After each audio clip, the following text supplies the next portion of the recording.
गंगा अवतरण कथा। हे श्रद्धालु भक्तों, कथा का आरंभ ब्रह्मांड के उस क्षण से होता है जब भगवान विष्णु ने वामन अवतार धारण किया था। असुरराज बलि से दान में 3 पग भूमि मांगते हुए उन्होंने अपना विराट स्वरूप प्रकट किया। एक पग में संपूर्ण पृथ्वी को नाप लिया, दूसरे पग में समस्त आकाश को भर दिया और जब तीसरे पग की बारी आई तो राजा बलि ने स्वयं अपना शीश अर्पित कर दिया। उस समय जब भगवान ने अपने चरणों से समस्त ब्रह्मांड को मापा तो उनके पवित्र चरणों को धोने के लिए स्वर्ग से दिव्य जल प्रकट हुआ। वह कोई साधारण जल नहीं था, वह था गंगा का उद्गम। ब्रह्मा जी ने उस दिव्य प्रवाह को अपने कमंडल में संजो लिया, क्योंकि वह चरणामृत था, विष्णु चरणों को स्पर्श करके प्रकट हुआ था। तभी से गंगा को विष्णुब्धि कहा गया। ये जल युगों युगों तक सुरक्षित रहा और तभी से गंगा का मूल स्वरूप दिव्यता और मोक्षदायिनी कहलाया। जब गंगा स्वर्गलोक में बसी तो सभी देवता उनके साथ रमण करने लगे। गंधर्व, अप्सराएं, ऋषि मुनि उनके तट पर आकर स्नान करते और उनकी धारा में अपने तप और यज्ञ की पवित्रता समर्पित करते। गंगा स्वयं सोचने लगी कि मैं तो विष्णु चरणों से उत्पन्न हुई हूँ, ब्रह्मा के कमंडल में बसी हूँ और स्वर्गलोक की शोभा बनी हूँ, परंतु क्या कभी मेरा धरती पर अवतरण होगा जहाँ मनुष्य मेरे जल से पवित्र होकर मोक्ष प्राप्त करेंगे। विचार करती हैं। समय बीतता गया। कई युगों के बाद एक समय जब भगवान विष्णु ने पृथ्वी लोक के उद्धार के लिए मोक्षदायिनी गंगा को भेजने पर देवताओं से विचार किया। जब गंगा को देवताओं की इस बात का विचार किया और जब गंगा जी भगवान विष्णु के सम्मुख पहुंची तो उन्होंने विनम्रता से प्रश्न किया, प्रभु, आप मुझे धरती पर भेज रहे हैं जहां अनेकों पापी मनुष्य मेरे जल में स्नान कर अपने पाप धोएंगे, परंतु प्रभु, जब सब अपने पाप मुझ पर छोड़ देंगे तो क्या मैं स्वयं पापिनी ना हो जाऊंगी? मेरे निर्मल स्वरूप का क्या होगा? भगवान विष्णु मुस्कुराए और बोले, देवी, आप व्यर्थ चिंता मत करो। ये सत्य है कि मनुष्य आपके जल से स्नान कर अपने पाप त्याग देंगे, परंतु आप कभी पापिनी नहीं होंगी, क्योंकि जो संत, महात्मा और मेरे सच्चे भक्त आपके जल से स्नान करेंगे, उनका तप, भक्ति और पुण्य आपको शुद्ध और पावन बनाए रखेगा। उनके स्पर्श से आपके जल में पुनः वही पवित्रता प्रवाहित होती रहेगी। आप तो स्वयं मोक्षदायिनी होंगी और आपके जल से स्नान करने मात्र से जीवात्माएं पाप बंधनों से मुक्त होकर मोक्ष के पथ पर अग्रसर होंगी। भगवान विष्णु के इन वचनों को सुनकर गंगा जी प्रसन्न हो गईं और बोली, प्रभु, यदि आपके आदेश और आपके भक्तों की कृपा से मेरा पावन स्वरूप सदा बना रहेगा तो मैं अवश्य पृथ्वी पर जाऊंगी और लोक कल्याण का कार्य करूंगी। इसी प्रकार गंगा जी का अवतरण हुआ और वे भागीरथ के तप से धरती पर आईं, ताकि मानवता के पापों का हरण कर उन्हें मोक्ष का मार्ग प्रदान कर सकें। इसी समय अनेक युग बीत गए और सूर्यवंशी राजाओं की वंशावली में एक महान घटना घटी। सगर नामक राजा के 60,000 पुत्र कपिल मुनि के आश्रम में जल गए और उनकी आत्माएं प्रेत योनि में भटकने लगीं। उनके उद्धार का उपाय यही था कि गंगा को पृथ्वी पर लाकर उनके अस्थियों पर प्रवाहित किया जाए। तब भागीरथ नामक महान तपस्वी ने वर्षों तक कठोर तप किया। उन्होंने पहले ब्रह्मा जी को प्रसन्न किया और उनसे प्रार्थना की कि गंगा को धरती पर अवतरित किया जाए।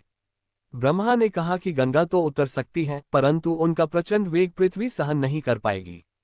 उनके अवतरण का साधन केवल शिवजी हैं। तब भागीरथ ने शिवजी को प्रसन्न करने के लिए हिमालय पर कठोर तप किया। शिवजी प्रकट हुए और बोले, हे राजकुमार, मैं प्रसन्न हूँ। गंगा के अवतरण को मैं अपनी जटाओं में धारण कर लूंगा ताकि उनका वेग नियंत्रित रहे और पृथ्वी को कोई क्षति न पहुंचे।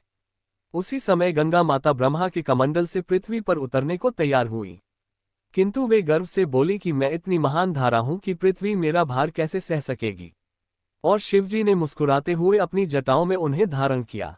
गंगा वेग से उतरी, परंतु शिवजी ने उन्हें अपनी जटाओं में बांध लिया और उनकी धारा को भीतर समाहित कर लिया।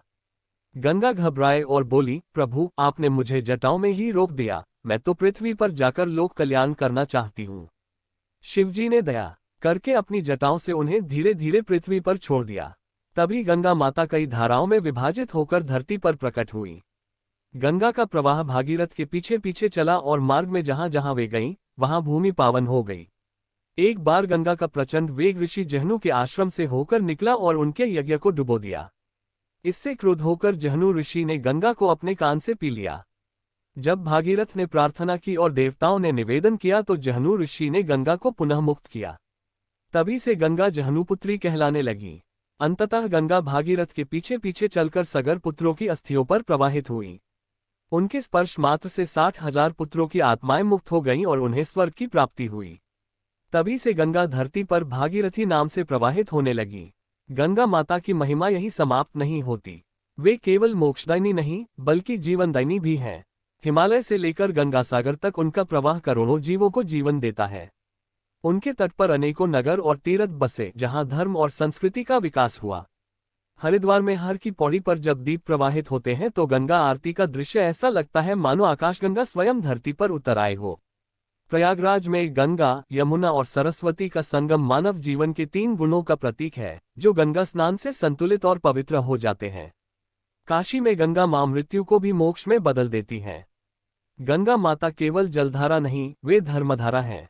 वे सिखाती है कि जीवन का अर्थ है बहना, देना और सबका कल्याण करना। शिव ने जब उन्हें अपनी जटाओं में धारण किया तो ये संदेश दिया कि शक्ति को संयम में बांधकर ही उसका सदुपयोग संभव है। गंगा का स्मरण मात्र पापों को हर लेता है। मृत्यु समय यदि कोई गंगा का नाम भी ले तो उसे मोक्ष की प्राप्ति होती है। गंगा माँ कहती है, हे मेरे बच्चों, मैं केवल नदी नहीं, तुम्हारी माँ हूँ। जैसे माँ अपने पुत्र का पाप और दुख अपने ऊपर लेकर भी उसका कल्याण करती है, वैसे ही मैं तुम्हारे पापों को धोकर तुम्हें मोक्ष का मार्ग दिखाती हूँ। परंतु यदि तुम मेरा सम्मान करोगे, मेरी धारा को पवित्र रखोगे, तभी मेरी पूर्ण कृपा तुम्हें प्राप्त होगी। इस प्रकार गंगा की कथा हमें ये सिखाती है कि धर्म, संयम और करुणा के साथ जीवन जीना ही मोक्ष का पथ है। गंगा माता का अवतरण केवल प्रेतात्माओं के उद्धार के लिए नहीं हुआ, बल्कि संपूर्ण मानवता को पवित्र करने के लिए हुआ। उनका नाम, उनका स्मरण और उनका जल सब कुछ मोक्षदायिनी है। आओ हम सब मिलकर गंगा माता के चरणों में प्रणाम करें और कहें, हर हर गंगे, जय माँ गंगे, भागीरथी गंगे, शिवजटा निवासिनी गंगे, मोक्षदायिनी गंगे, पापहारिणी गंगे। सम्मानीय, आपको ये कथा कैसी लगी कमेंट में बतलाइए, लाइक कीजिए, अपने मित्रों को शेयर कीजिए और चैनल को सब्सक्राइब अवश्य कर दीजिए। जय गंगा मैया, हर हर महादेव।